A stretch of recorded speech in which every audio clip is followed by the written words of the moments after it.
샬롬, 예수 그리스도의 평강이 여러분 모두에게 함께 하시기를 축원합니다.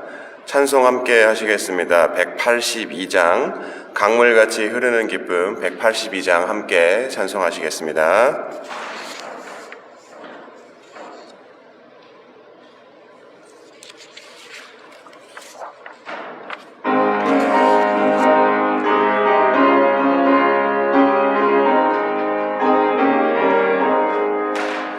강물같이 흐르는 기쁨 성령 강림함이라.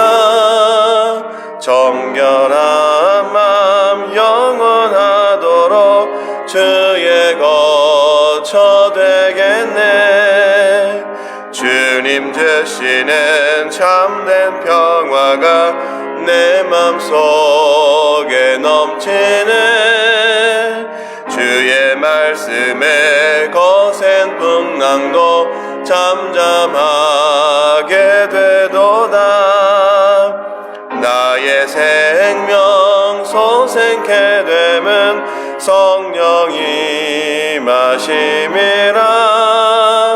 모든 의심 슬픔 사라져 주의 평강 넘치네. 주님 주시는 참된 평화가 내 맘속에 넘치네. 주의 말씀에 거센 풍랑도 잠잠하게 되도다.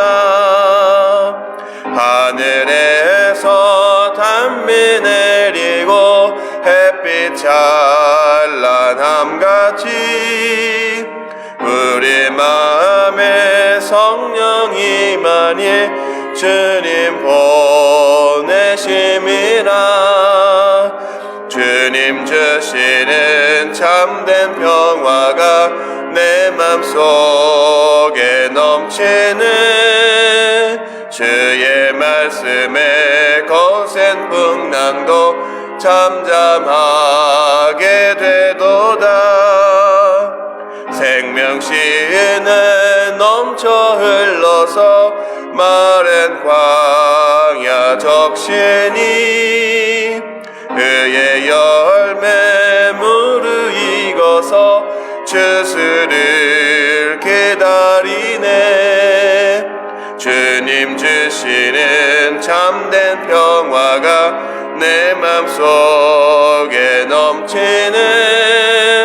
주의 말씀에 거센 풍랑도 잠잠하게 되도다.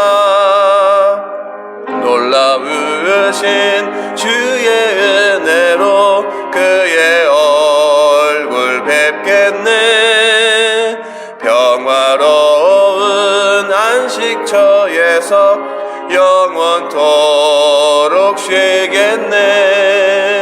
주님 주시는 참된 평화가 내 맘속에 넘치네. 주의 말씀에 거센 풍랑도 잠잠하게 되도다. 아멘.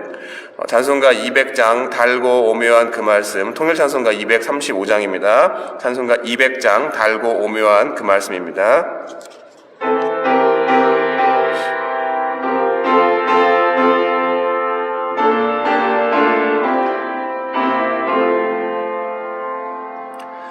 달고 오묘한 그 말씀, 생명의 말씀은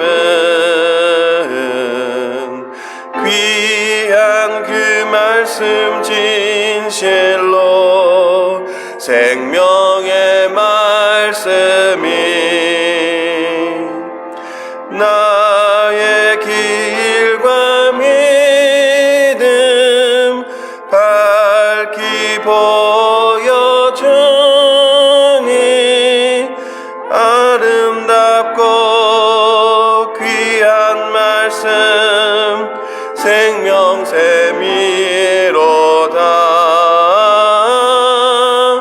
아름답고 귀한 말씀 생명샘이로다. 귀한 주님의 말씀은 내 노래 되도다. 모든 사람을 살리는 생명의 말씀은 값도 없이 받아 생명 길을 가니 아름답고 귀한 말씀 생명샘이로다. 아름답고 귀한 말씀 생명샘이로다. 널리 울리어 퍼지는 생명의 말씀은 매 용서와 평안을 골고루 주나니 다만 예수 말씀 듣고 복을 받네. 아름답고 귀한 말씀 생명샘이로다. 아름답고 귀한 말씀 생명샘이로다.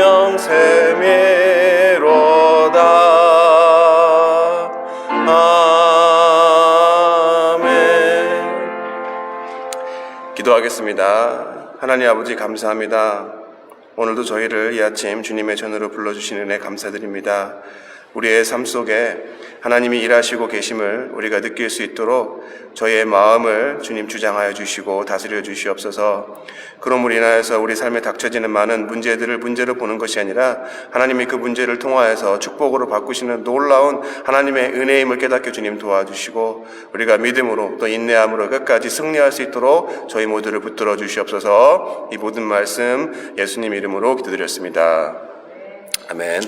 말씀 죄송합니다. 함께 보시겠습니다. 사도행전 6장 1절부터 7절입니다. 새번역 성경입니다. 이 시기에 제자들이 점점 불어났다. 그런데 그리스 말을 하는 유대 사람들이 히브리 말을 하는 유대 사람들에게 불평을 터뜨렸다. 그것은 자기네 과부들이 날마다 구워 음식을 나누어 받는 일에 소홀히 여김을 받기 때문이었다. 그래서 12사도가 제자들을 모두 불러놓고 말하였다. 우리가 하나님의 말씀을 전하는 일을 제쳐놓고서 음식 베푸는 일에 힘쓰는 것은 좋지 못합니다. 그러니 형제자매 여러분, 신망이 있고 성령과 지혜가 충만한 사람 7을 여러분 가운데서 뽑으십시오. 그러면 그들에게 이 일을 맡기고 우리는 기도하는 일과 말씀을 섬기는 일에 헌신하겠습니다. 모든 사람이 이 말을 좋게 받아들여서 믿음과 성령이 충만한 사람인 스데반과 빌립과 브로고로와 니가노르와 디몬과 바메나와 안디옥 출신의 이방 사람으로서 유대교에 개종한 사람인 니골라를 뽑아서 사도들 앞에 세웠다. 사도들은 기도하고 그들에게 안수하였다. 하나님의 말씀이 계속 퍼져나가서 예루살렘에 있는 제자들의 수가 부쩍 늘어가고 제사장들 가운데서도 이 믿음에 순종하는 사람들이 많았다. 아멘. 제가 아는 지인들과 만나서 자녀들 이야기를 하다 보면 비슷한 부분을 발견하게 됩니다.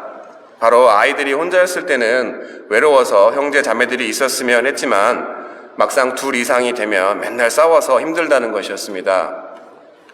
이렇게 작은 가정에서도 둘 이상이 모이면 시끄러운 일들이 많은데 하물며 출신, 배경 등 모든 것들이 전혀 다른 사람들이 모여 사는 세상에는 얼마나 크고 작은 문제가 있겠습니까? 오늘 본문에도 보면 많은 사람들이 모인 초대교회 공동체에 문제가 생겼습니다. 바로 그리스 출신의 유대인들과 히브리 출신 유대인들이 음식을 가지고 누구는 더 주고 누구는 덜 준 일을 가지고 다툰 일이었습니다. 이 일로 교회가 시끄러워져서 결국 사도들이 중재에 나섰습니다. 그리고 사도들이 오늘 본문과 같이 이야기합니다.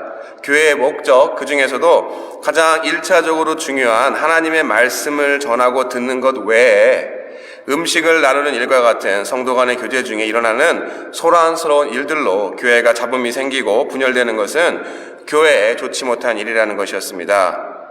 그리고 그 문제를 해결하기 위한 방법으로서 교회 안에 역할을 분담하고 그 역할을 감당할 직분자를 세우자는 것이었습니다. 결국 이러한 의견에 찬성한 사람들은 직분자를 뽑게 되어 교회의 문제는 일단락되었고 7절과 같이 교회는 다시 한번 부흥하게 되었습니다. 이처럼 교회뿐만 아니라 많은 사람들이 모여있는 곳에서 질서는 굉장히 중요한 일입니다.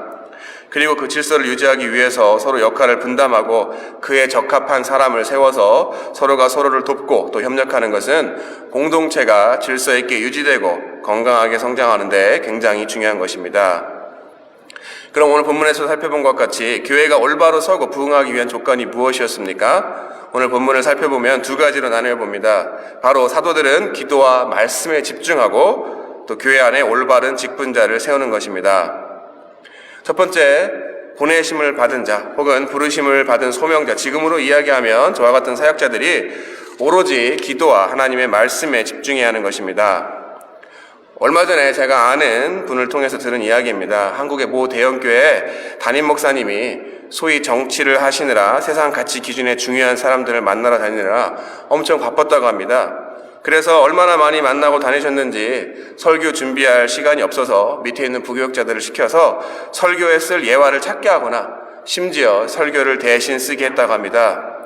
그리고 본인은 부교육자들이 대신 작성한 설교문을 사람 만나러 다니는 동안에 차 안에서 대강 읽어보고 마음에 들면 그 설교를 주일날 그대로 썼다는 것입니다. 결국 그 목사님 얼마 지나지 않아 설교 표절 및 여러 가지 비리와 부정들로 사회에서 지탄받는 교회의 목회자가 되었다고 합니다. 바로 교회가 올바로 서기 위해서는 복음을 올바로 이해하고 경험한 바로 소명이 있는 사람들이 하나님의 말씀과 기도에 집중해야 하는데, 그보다 순서적으로 나중에 해야 할 일인 다른 교회 일들에 신경을 쓰고 또 교회에서 본인 혼자 모든 일들을 다 치리하려고 하다 보니까 교회 안에 여러 가지 마찰과 충돌 그리고 분열이 나타나게 되는 것입니다. 두 번째, 교회가 올바로 서고 부흥하기 위한 조건은 교회 안에 제자들 중에 교회의 일들을 관리 감독하고 치리하는 올바른 직분자를 세우는 것입니다. 현재 많은 교회들을 보면 사람을 세울 때 직분을 주는 것, 특별히 교회 안에 직분자인 집사님, 권사님, 장로님들을 세울 때 그 기준을 보면 많은 교회들이 얼마나 세상적인가를 알 수가 있습니다. 심지어 어느 교회에서는 권사님은 얼마, 장로님은 얼마라고 액수가 정해져 있다고 합니다. 바로 정말 예수님의 제자인지 본문에서 이야기하는 신망이 있고 성령과 지혜가 충만한 사람을 뽑기보다는 사회에서 직업이 무엇인지 또 경제적인 소득이 얼마나 되는지 등과 같이 사람이 세운 기준에 치중하다 보니까 교회의 정체성과는 상관없이 세상 모임과 같이 되어버리는 일들이 허다하게 많이 생기게 되는 것을 보게 됩니다. 제가 아는 교회도 실제로 있었던 일인데, 교회 안에 직분자를 세울 때 교회 밖에서 사회에서 상대적으로 좋은 직업과 또 좋은 직분을 가진 사람을 세운 경우였습니다. 물론 교회 밖에서 일은 잘할지 모르겠지만 정작 교회 안에서는 본인은 일은 하나도 하지 않고 소위 입으로만 일하거나 교회 안에서도 사회에서 가지는 지위가 교회 안에서의 지위인 마냥 사람들을 대하는 그러한 사람이었습니다. 그와는 반대로 도리어 물심양면으로 교회를 위해서 말없이 봉사하는 분이었지만 그분의 사회적 지위나 위치 또 직업군이 상대적으로 좋지 않은 이유로 교회 안에서 중요한 일을 결정하는 회의에서 배제되거나 또 발언권을 얻지 못하는 경우였습니다. 결국 정말 교회를 섬기는 분은 상처받아서 교회를 떠나게 되었고, 말만 앞서였던 리더는 여전히 교회에 남아서 문제를 일으킨다는 이야기입니다. 이처럼 교회가 올바로 서고 부흥하기 위해서는 본문에서 이야기한 조건, 첫째, 바로 부름받은 소명 있는 사도들은 기도와 하나님의 말씀에 집중하고, 둘째로 예수님을 따르는 제자들 중에 교회의 일들을 관리 감독하고 치리하는 신망이 있고 성령과 지혜가 충만한 올바른 사람을 세우는 것입니다. 사랑하는 성도 여러분, 오늘 본문을 통해 기도와 하나님의 말씀에 집중하는 사역자가 되도록 노력하겠습니다. 여러분들도 성령과 지혜가 충만하기를 간절히 기도하시고 그로 인해서 교회 안팎에서 신망이 높아져 교회를 섬기는 직분을 잘 감당하시기를 바랍니다. 이렇게 서로가 맡은 자리에서 그리스도의 몸된 교회를 위해 최선을 다할 때 이곳 아틀란타 다민족 교회 그 수가 날로 더해지고 성장하는 새로운 부흥을 경험하시는 저와 여러분이 되시기를 간절히 축원합니다. 기도하겠습니다. 하나님 감사합니다. 오늘 말씀을 통하여서 배웠습니다. 우리 각자 교회에서 맡은 역할을 잘 감당하기 위해서 먼저 우리의 소명이 무엇인지를 발견하게 주님 도와주시고 그 소명을 우리의 지식 또 우리의 경험 우리의 짧은 또 우리 생각을 가지고 일을 하기보다는 먼저 예수님의 제자인가를 깨닫게 주님이 도와주시고 성령 충만한가 또 성령님이 주시는 지혜를 가지고 감당할 때 이 교회가 연합하고 서로가 협력하여서 부흥할 수 있도록 주님 도와주시옵소서. 특별히 사람으로는 할 수 없지만 하나님이 하시면 할 수 있다는 말을 우리가 많이 들었습니다. 우리가 믿음을 가지고 예수 그리스도의 이름으로 기도할 때 다시 한번 이곳 가운데 부흥이 일어날 수 있도록 저희 모두를 축복의 도구로 또 부흥의 도구로 사용하여 주시옵소서. 이 모든 말씀 살아계신 예수 그리스도의 이름으로 기도드렸습니다. 아멘.